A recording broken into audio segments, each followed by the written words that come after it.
Hi po! This is my ukay-ukay fashion of the day. So lahat po ito ay galing po sa ukay-ukay. Just putting a scarf po will make your dress look very fashionable. Wear off ko lang po yan. Yung aking shoes po na Kate Spade na regalo po ng aking hubby.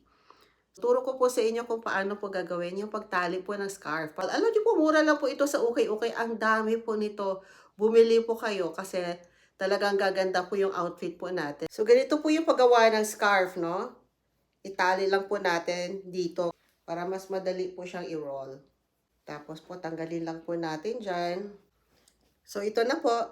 At then, ito po, yung atin pong bangles, no? Pasok lang po natin yung dalawa. Hawakan po ng mabuti yan ha, para hindi po mag-unroll. At igano lang po natin. Ayan. Tapos ikot lang po natin, kabilang side. Tapos ito, ikot lang din natin doon po sa kabilang side. So, ayan na po siya. No? Make sure lang po na hindi po masyadong masikip. Tapos ipasok lang po natin siya dyan. At yung kabila, ganun din. Yan po. At i-cross po natin siya sa kabilang side. Pagkatapos po, ito po. Pasok natin dito sa ilalim.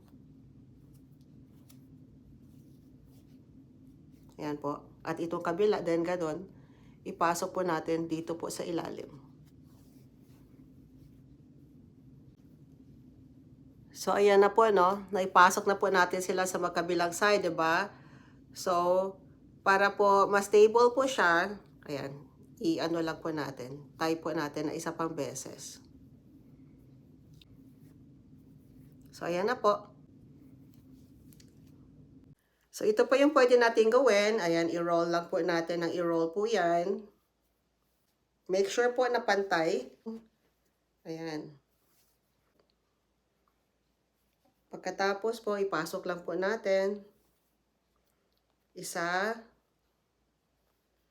dalawa, at yung kabila naman.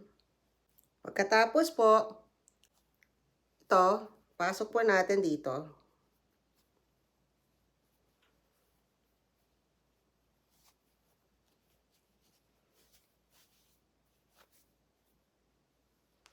Yung kabila, ganun din. So, ayan na po, no? At pagkatapos ay i-ribbon lang po natin ito.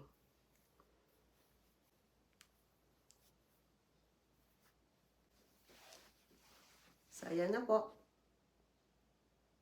Naman po yan na ilagay po natin sa gilid. Yan po, pwede po yan ganyan.